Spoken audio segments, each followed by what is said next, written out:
Thank you to the butterflies in my stomach. I have been felt this never since I was a little fluffy down nesting. My daring do is half disguised behind the smile. My feet is blinding, never minding. I swore I would well on the divorce to the mile health. I remind myself when I see him, I know that it won't feel so tough. I don't believe him another.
Her beloved husband, Moxxie.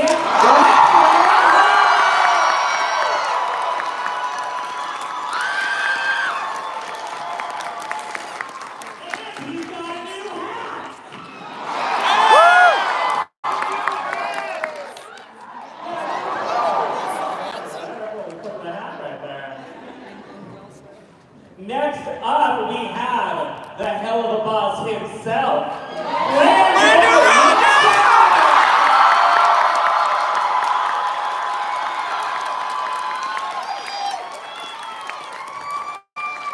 Taking the long path around.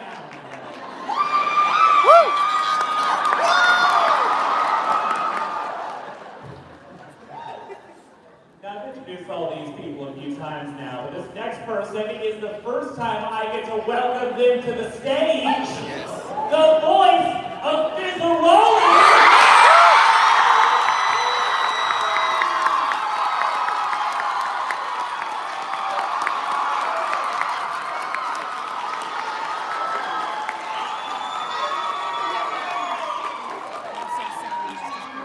Not with my eardrums right through my fucking skull. Thank you all so much for contractually being obligated to be here. This feels like we're going to find out the results of maternity test. Oddly enough, every single one of you is the father. It is so great to have all of you here today. The last time we were here, I don't think we were quite into season 2 yet, so a lot has fucking happened since then. Vic, do you want to talk a little bit before we get going with the rest of the cast on where we are so far in season 2 and leading up to this very emotional duet between Stolas and Blitz that we just saw?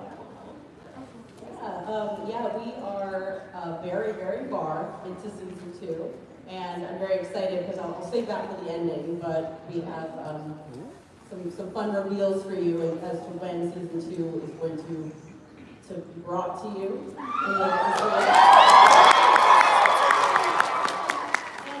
And yeah, as far as the build-up, I mean, everyone in this room, I can imagine, has seen the show. So you guys, you were waiting for that moment, and you're waiting to see where it ends and where it leads. There's 2 people in the audience who have no idea what the fuck's going on right now. Those 2 people need to get the fuck out. For the parents, you guys probably don't understand what just happened on the screen. Parents quickly walking their children out of what they thought was a Louis panel. So sorry for corrupting the youth. But no, basically, you know, we've been building this relationship so much, and I'm really excited for you all to see kind of the culmination of so much emotional buildup, and to get a peek at that was the very start of the next episode.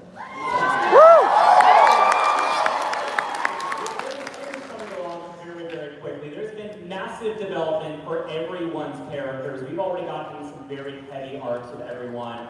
Starting down the line, I would love to ask you, not only your first impressions of the character when you first got them, but what has surprised you along the way, and what you're most excited to explore as we're getting into this second half of season 2. Starting with Erica. I thought that I was auditioning for a furry fighting game. I had it in my head when I got the sides for Luna. And I just thought, oh, cool, sweet. And I just went, I'll just be myself. She's angry, like me, always. And yeah, it kind of all went from there. I feel like it's been such a whirlwind over such a long period of time, really, like from the inception of the pilot, right? It's been so long. I feel like I'm a completely different person at this point. But I'm honestly, I'm looking forward to more Luna angst. I love it. I just want more of what has already been happening for her. Yeah, I think we're peeling back the layers, like she's an angry little onion. Well, some of my favorite moments with you were from seeing stars early on in the season. Because we really got to go into a lot of emotional depth with you. We found out more about your emotions, especially concerning Blitz and how you felt about that relationship. How do you feel about Luna starting to let people in more emotionally versus being completely closed off at the beginning of the series? I love it because I think that she's gotten so used to, I don't know, reacting to everything with anger and kind of a level of petty that I could never hope to emulate, or I hope to at some point in my life. But I really love that we got to see that when the shit hits the fan, so to speak, like she's a good person and she will do what she needs to do to protect the people in her life. And I think that's really cool. I love that juxtaposition. I'm so horny for it. You know, like enemies to lovers, slow burn, 50 pages. Oh my god, there's only one bed. What are we gonna do? You know, that I love people that present a certain way. I mean, still waters run really, really deep, and I love that about Lvlup. And I'm really excited to see where we go next. We're just gonna keep peeling back those layers. Yeah. I'm also excited to sing. I'm so excited for that.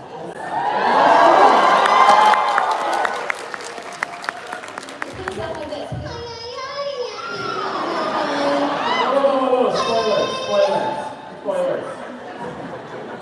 I've already got it all planned. You're gonna love it. Bryce, our big moment for Stolas, which leads you to, if you wouldn't mind, your favorite line from the show. Yeah, well, let me talk a little bit about what I expected from Stolas and what I have found from him since. I thought I was recording a horny owl. And I was. Yes, I was. So with Stolas, I feel like we've gone from jelly sandwiches to what you've just seen, and I think, like, I imagine all of us have some version of the same love for when a character presents as one thing and then their complexities start to unravel and unfold. And I just love how much I've gotten to experience his true, genuine, sincere emotions beyond just his horniness. Did you find the character really opened up once the big moment of Stolas finally leading into the divorce? Yes, of course. That was sort of the climax, if you will, of him needing to make a major change in his life. And to your question, yes, one of my favorite lines to record in the show was, of course, "That was the sound of a fucking divorce!"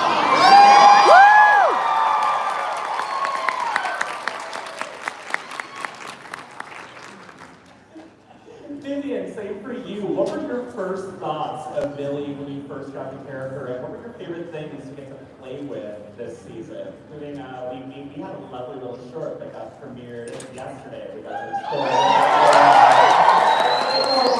the relationship and who she is before, before her and Moxxie got together. Yeah, so I had absolutely no idea what I was going into. Is my mic on? Is it on? Oh, there, I can hear myself now. I had absolutely no idea what I was going in for when I got the sides for Millie. But what I love about her is her passion for life, for love, for fight, for fun. She just has such a zest and excitement, and that was what initially drew me to her. And from the initial episodes, I get to learn so much more about her all the time. Viv is, so beautifully developing all of these characters, and I'm as excited as you guys are when I get a script, because I get to dig deeper into who she is and what her history is.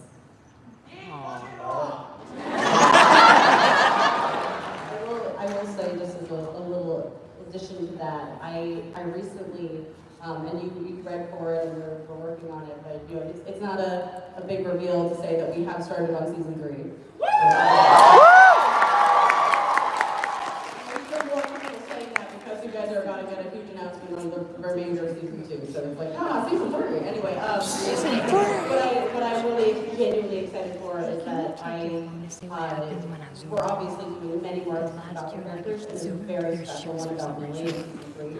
And I put a lot into that one myself, and it's a very personal episode to me now, and I think it was really exciting to just, as a writer, you inject a bit of yourself into everything you do and put out these characters, but you know, there's certain episodes that I feel like I've put more experienced writers, and not just me and the other writers in the room, have put a lot of experiences into.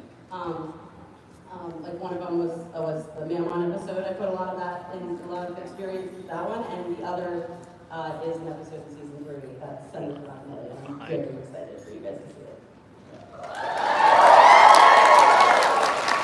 I do want to say the amount of comments in the Mammon episode, especially in the notice, was just everyone commenting who they wanted to sing that song to specifically. Definitely a lot of, you know, specific moments in that. Richard, you're new to the industry, so obviously you don't have a lot of experience going on with this show, but was there anything in Helluva Boss that you were excited to explore for the first time or expand on as a performer that you were excited to dig into?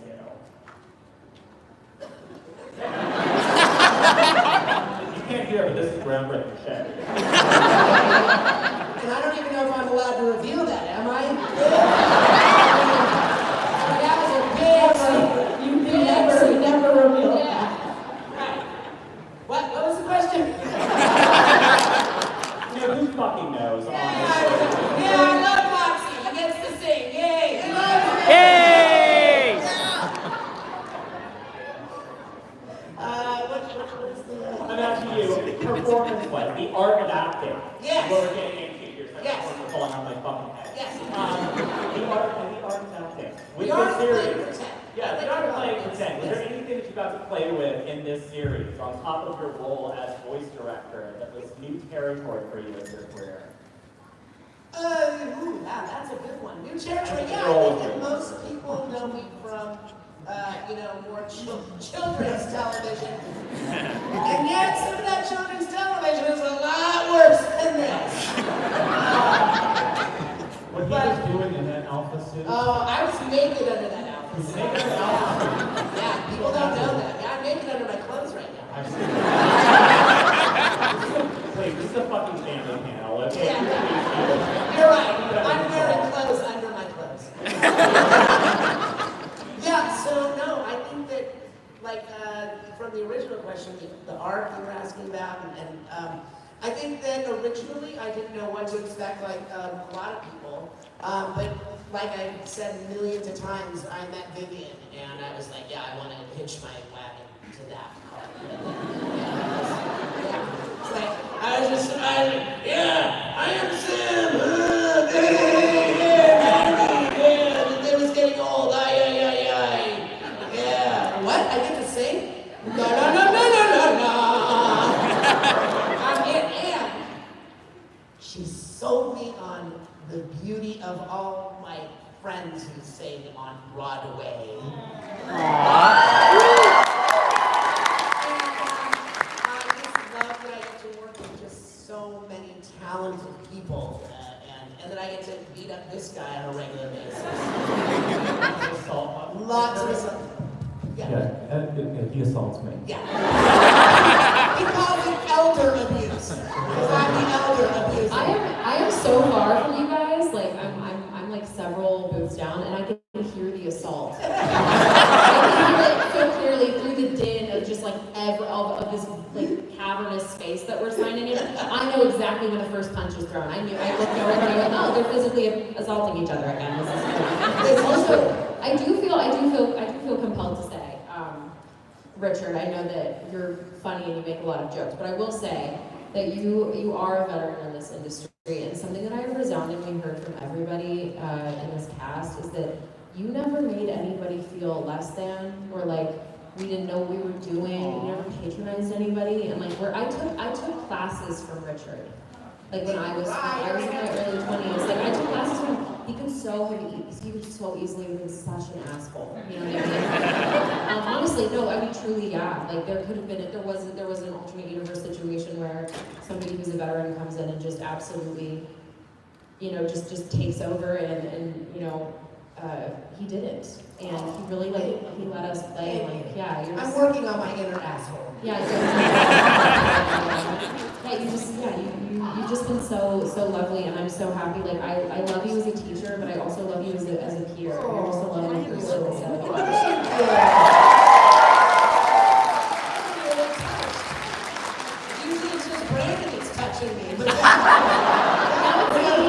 Thank you, Erica. She touches your heart, and I touch your inner asshole.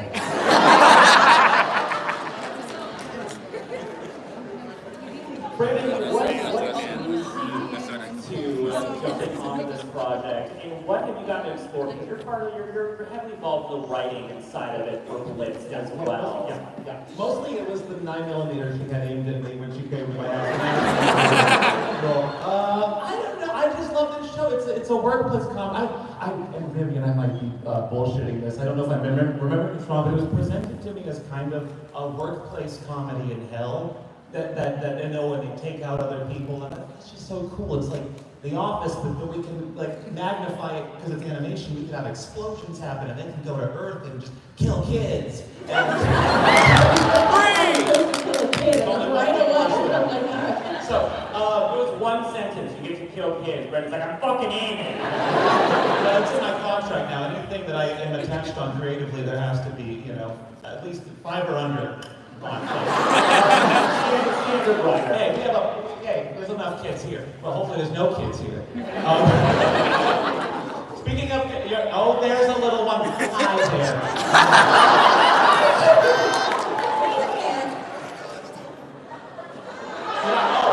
Okay, that was fully a child. I need you to forget at least 30 words you heard on this stage. And speaking of kids, my dad is here. And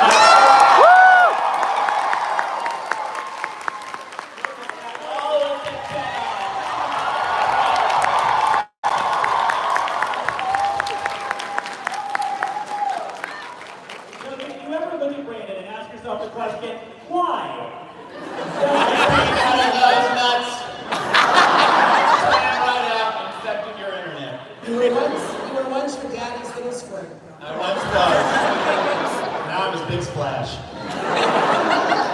Can I answer your question, Mordred? Sure, why the fuck not? Forget that word. Anyway, I think social services is at the door.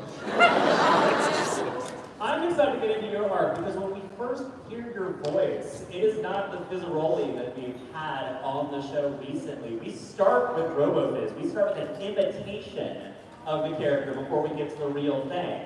So I would love to ask you, when you first talked to Viv about the role, what were your thoughts going into Fizz? And did you know any of this art when you first began, or was this all slowly sort of rolled out to you? I'll start at the end. No is the answer to the second part. I didn't know anything about the arc, but boy, am I happy that like it just started happening the way it did organically. Number one, I got this email during the pandemic that said, "Love Beetlejuice, would you do something like that on our show?" And I watched the pilot, and with my wife, we were dying laughing. And then I didn't know at that moment, this is going to sound much sweeter than it is, but I didn't know at that moment that show actually is what kind of saved me through the pandemic. Like being a part of it and doing it and feeling a part of the new community. Because in the theater community is wonderful and really super inclusive and that's great, but I've seen a lot of those same people for like 15 years, and that's a wonderful thing, but there's not a lot of variance. So to be accepted into a world where there are just new people to meet, like wonderful people like Brandon, and also Richard's there. And so, no,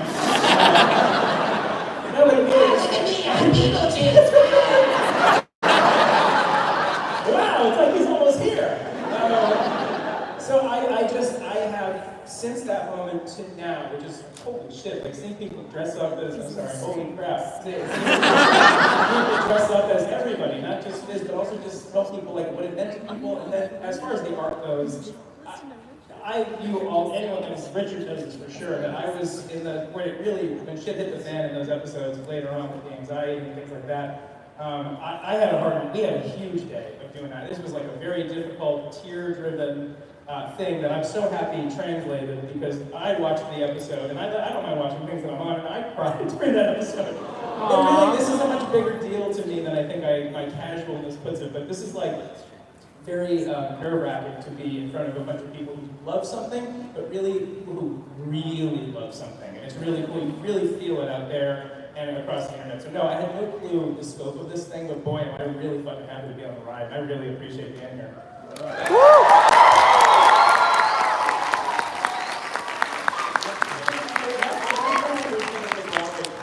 into this and welcome them into a world in which they might have never explored Broadway musical performances to this level before. I'm just glad that people are starting to mash the two together. It sounds sexual, but it doesn't mean it. And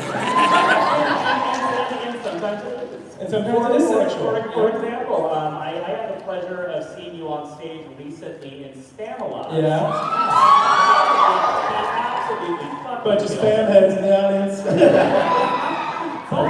But you were in that with James Iglehart. Yes, my boyfriend. James Iglehart.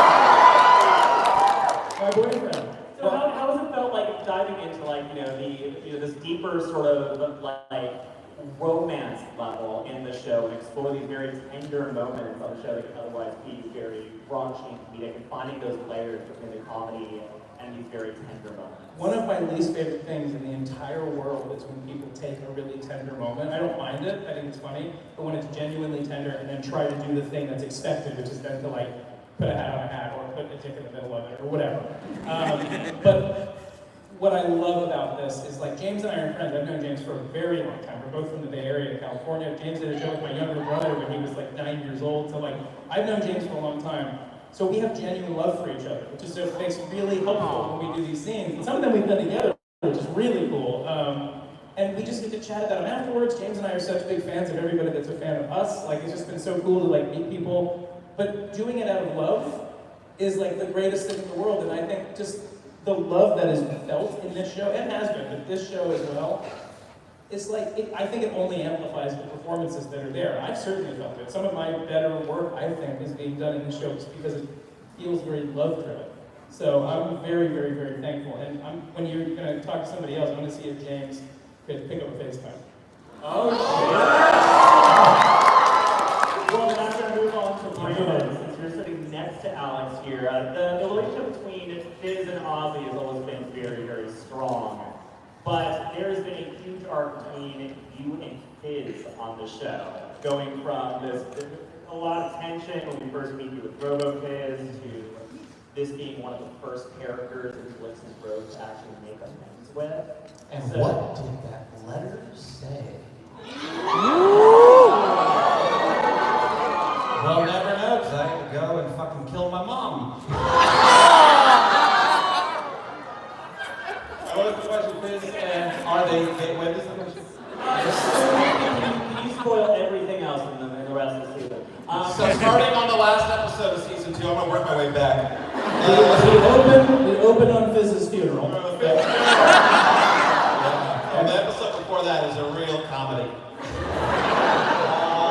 Your relationship with Fizz and finding this growth in Blitz as he like rekindles his friendship with Fizzarolli.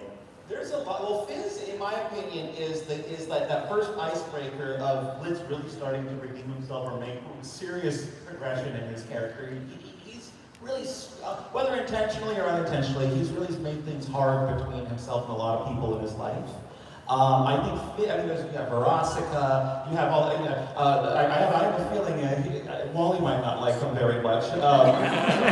But we've all kind of ruined Wally's life. We all have, yeah. But Wally ruins our lives because we have to see him on that telly. I say, shut up. Yeah. So I think that Fizz is sort of the nucleus of all of this bullshit that he's sort of like the epitome of relationships gone sour, if not the first relationship that has gone sour in Blitz's life. And so I think when Blitz realizes, I can make progress here, I can fix this, I think that could put an idea, in anyone's head of like, well, who else can I make amends with? Because I think, honestly, I don't think Blitz ever thought that there was a future where him and his old friend would ever be talking to each other again. So that's cool. It's like, oh, well, this worked. What else is possible? So, anyway. And Viv, I'd love to expand on that with you. Like, can you talk a little bit about your development of Blitz and Fizz's relationship? We get immediately into that in season 2. That is such a major catalyst for all the other explorations you do with these characters. Well, what's fun about the show, and it is actually involves one of Brandon's answers about how we first, got together and pitched him the show and everything. It did start as a workplace comedy. It was very much just gonna be like this more comedic-centric they go to Earth, and which it still is. It's still about the business, but at the end of the day, it's about Blitz as a character.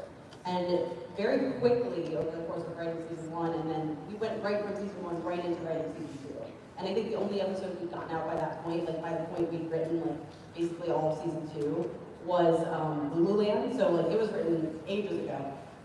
This season, and that's why it's so surreal to have it like manifesting now. It's been forever, but it was like I realized that the relations of these characters they happen very naturally. Like I didn't set out with like I knew I wanted that Blitz to have a rivalry with a robot duplicate of someone in you, because I thought that was a fun concept. I was like, oh, and that's how RoboFizz came around first. You see that before I even kind of to build up who that character is, and then, but through that, I was like, well, what is that relationship? What is that deeper meaning? And that's how we came to, them being childhood friends and growing up together, and then that slowly led to like, but what makes that relationship different? Like, is there something deeper there? Even if it's just on Blitz's side, and it's like figuring all that out was very natural. It happened as we were writing, destroying, and developing the characters. It was just very, and that's what's fun, is that we kind of come up with new things all the time, like new relationships, new angles to relationships, what feels like the most appropriate or in character, reveal, and like how characters feel, because that's fun to steal from Erica to peel back the onion. It really is. Yeah, I made that up. I'm the first person to ever say that. In this instance.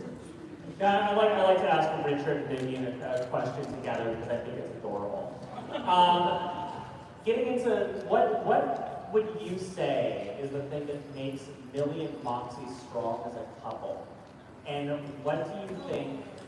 What differences of theirs do they have that balance each other out? Here we go.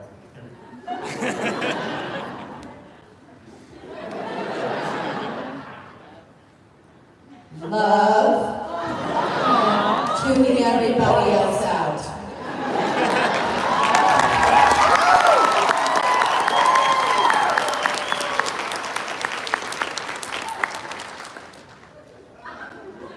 Great answer. Absolutely riveting. No one paid for this panel. Use their words. So that they save your money at the table that you're signing autographs at you. Okay. Oh, my table in the corner. The corner, I'm on the corner. Yeah, I think that what makes our relationship unique, especially that we've seen in this season, is that if we always were on the same page and we always got along and we never fought or any of that stuff, that's not a healthy relationship. It really isn't. There has to be some kind of sometimes, like, especially in unhappy campers, right? Especially in unhappy campers, where Moxxie just had to be told that you're not always the center of the world, Moxxie. I have a life too, and I'm blown away by that one, because I called Vivian and I said, who's singing? I'm a regular Joe. That's Vivian. I'm like, oh my God! I was blown away. You were amazing in that song. Yeah. In fact, I sing in a higher key than Vivian. That's because they don't check my key. Right? I sing to her because they always put him first. Yeah. So when we have to do harmony, you always end up having to take the lower line. It's like on the couple of, oh man, wait a minute. So, in your turn. Also, I think it's just very relatable, right? Our relationship, because I think this is something with that many women, men, individuals struggle with, is putting their partners first. It's something that I've dealt with all my life, so it's something that connects me very much to Millie and puts me right into the shoes of this relationship, learning how to prioritize. And that's something beautiful that we're seeing throughout the course of this season, is Millie standing up for herself. Right? Yes, don't do that anymore. It scares me. Thank you so much. Bryce, we got a little taste of this song that we've been teasing for a while here, and without spoiling anything, you have some major bangers coming up this season.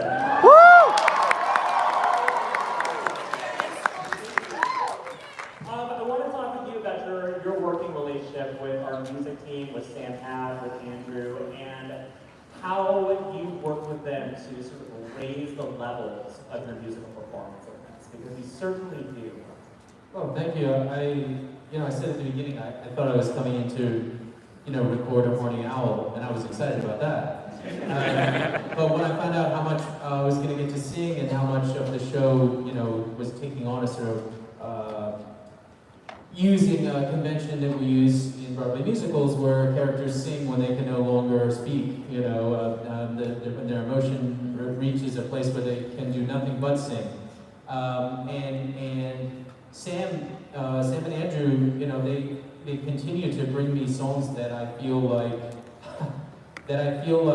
I am excited to come into the booth, excited and scared to come into the booth to record.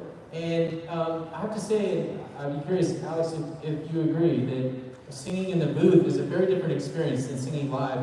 Rehearsing something and rehearsing it over and over again, and really hearing yourself a bunch of times, and then getting out in front of an audience and doing it 8 times a week. It sort of becomes a muscle memory, and you're of course you're proud of it. But there's something about doing it once on one day in the booth with the people who created the song. With an incredible voice director who, by the way, is responsible not only for his own part, but knowing the arcs of all the parts and knowing the emotional journeys of all the characters. So again, just a sincere shout out to you, Richard. This is Richard crying. This is making Richard cry on stage. But getting a chance to do it in that very pressurized and yet comfortable setting, where we go when we record these songs, I usually come in with trying to know the song as well as I can on my own, but leaving space to learn it more on the day and hear from the creators. How are you imagining this phrase?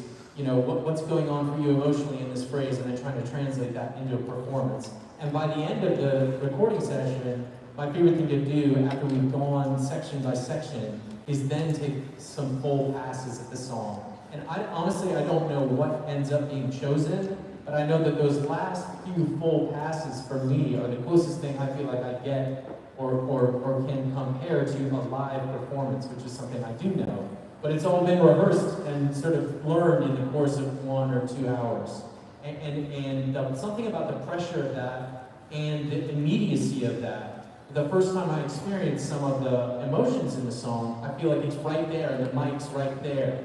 So as soon as I'm discovering it as a performer, we're putting it right into the mic and it's captured. And that's something you can't do exactly when you rehearse something for many, many weeks. So the short answer is, I love it.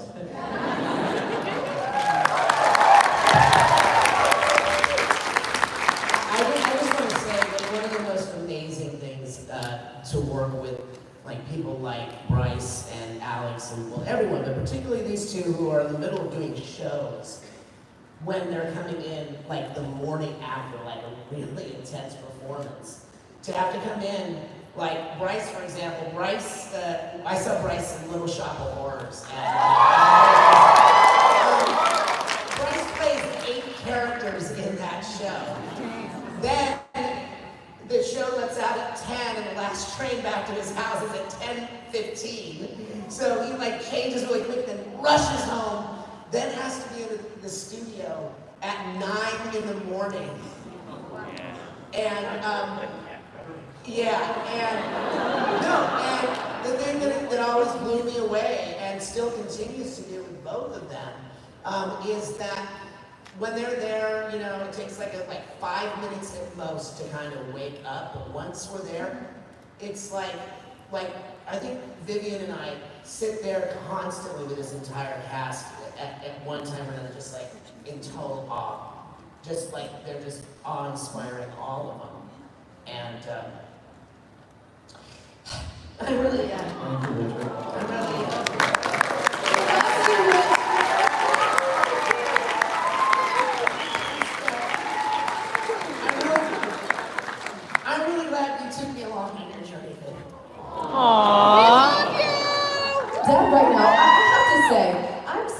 ignorant to this world. I know nothing. I've learned more, but I know nothing about animation, about cons, about who voices who directs what. And when I had the opportunity to record for the first time, I went into the booth and I worked with Viv and I worked with Richard. And I didn't fucking know who they were. I didn't know. Richard Horowitz? Like, I don't fucking know. I was wearing a t-shirt with Invader Zim on it, so come on. And when I finished recording that day, I went home to my husband and I said, I love this man, Richard Horowitz. Who is he? I love him, like, I'm obsessed, I want to work with him every day. And Viv Madrano and the booth, and he's the most amazing director. And I mean, and I know nothing. And then I Googled, and I was like, bitch. So to you, and to you, it's just the most incredible experience of my life working with this team of people. And I have to say thank you and I love you. And he's crying mine with the tears right now because we're loving and connected. Yeah.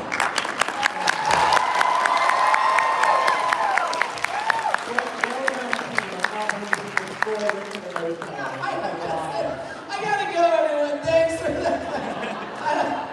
I don't cry in public. I don't cry. You urinate.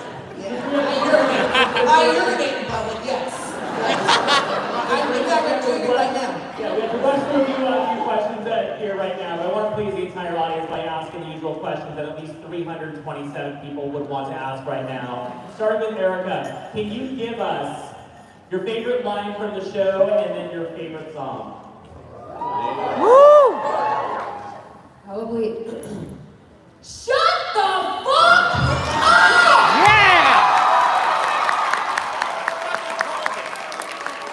I think the song was actually, wait, what is that song called? The one we just sang. The one we just sang. When I See Him, The short is that? song. When I see that one is my new favorite. Sorry, it's literally like every new one. I go, oh, that's my favorite. They're all incredible. Like, how do you even pick? Sure, that one for now. Sure, for now. You're on thin ice, kid. Well,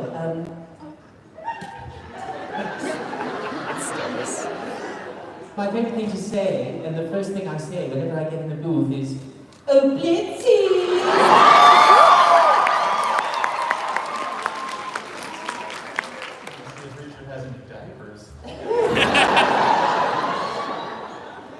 And yes, my favorite song is whatever one we're recording next.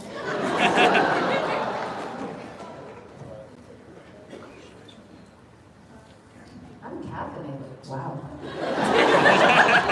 I don't remember that line. This ass is mine!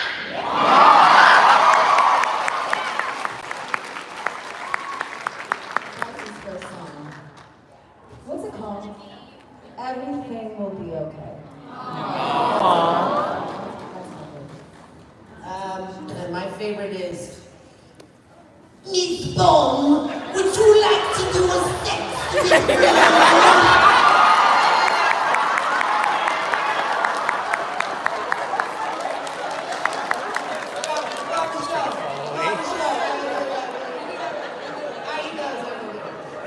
My favorite one is, besides Millie!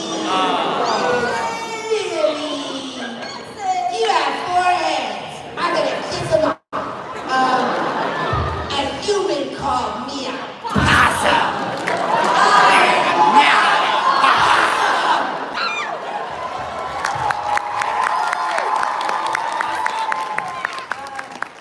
Favorite song?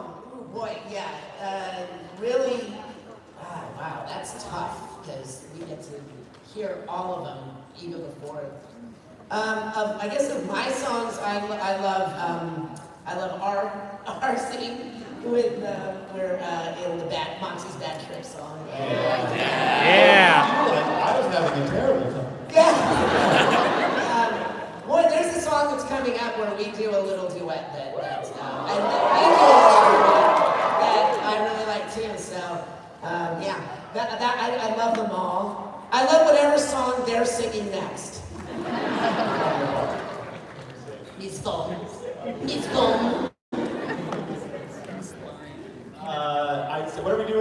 quoting a song? What song? You've done this 500 fucking times. I'm so sorry I fucked your husband. Well, I told her. See, well, the thing is, I fell on the table, and she's looking at me like I'm crazy, and I just had to get it out of the way. I fucked him.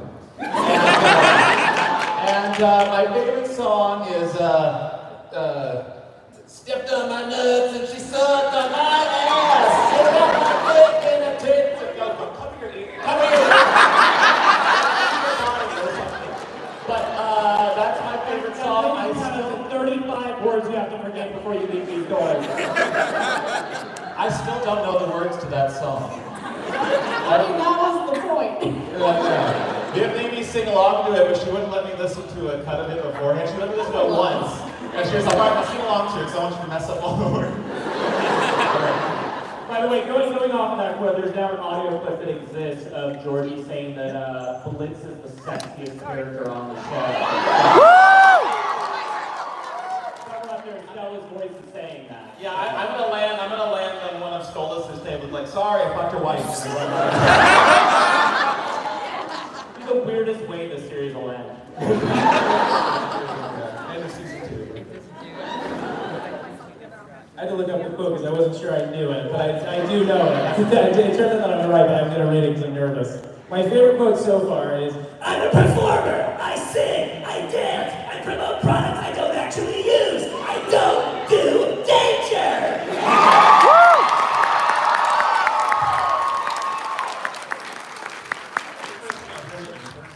Oh, really? That's crazy. Yeah. Well, there it is.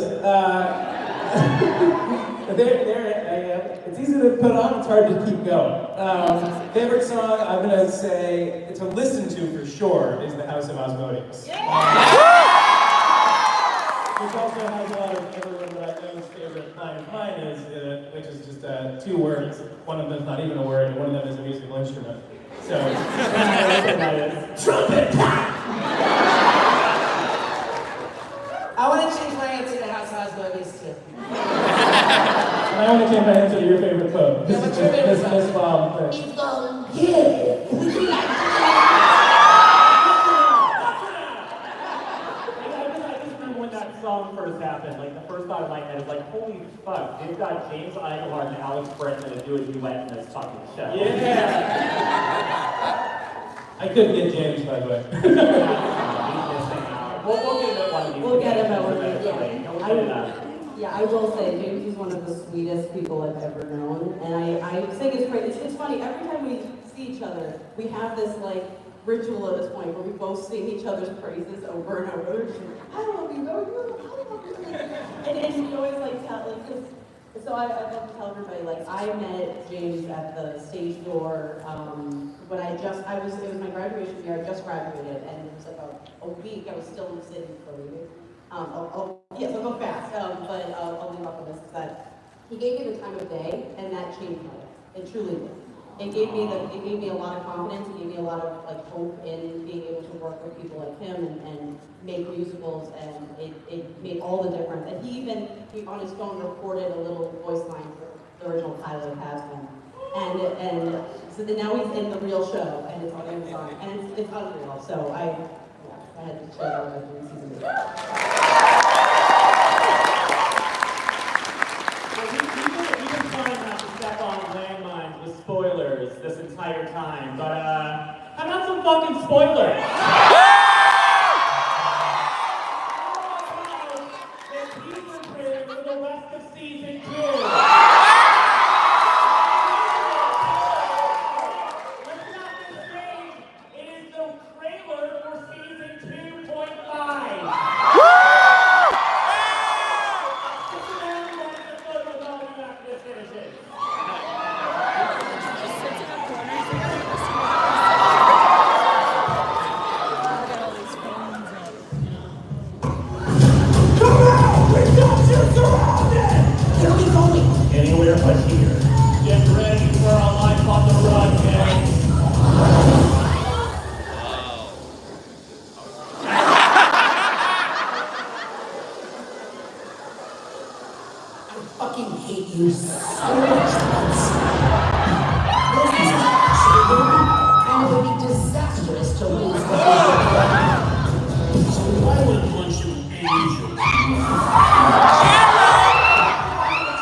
We could use someone more experienced.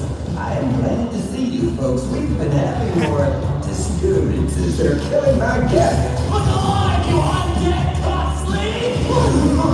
Prepare to get sucked off to the astral plane, bitch! Damn it, Lance, they aren't ghosts. These are just straight up humans. No offense.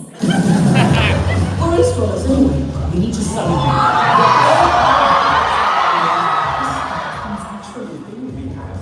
It's not right anymore. It hasn't been. I just want someone to care. I want someone to want me. You fucks think you can do this every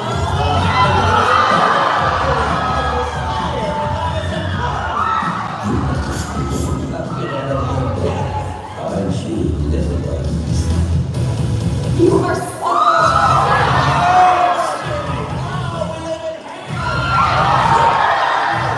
Remove the right energy and make them the worst in your life. You know what? Don't love me. You love him.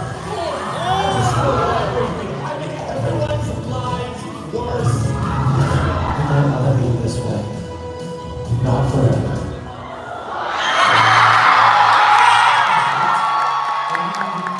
So, you can throw me through if you like.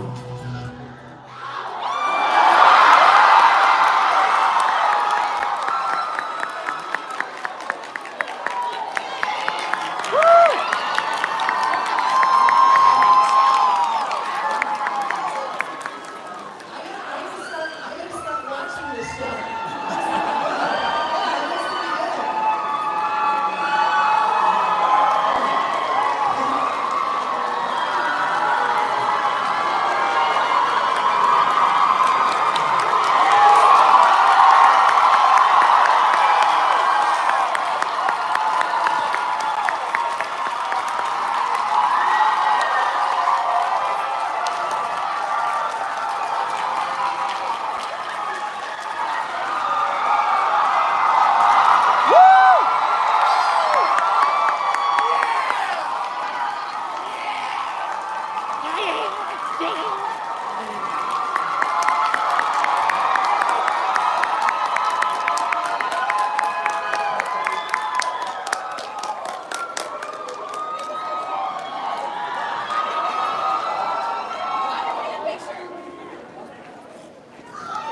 I'm too short to be seen. No, they're doing a picture. Yeah, I'm too short. I don't think I'm gonna be seen. I can get it.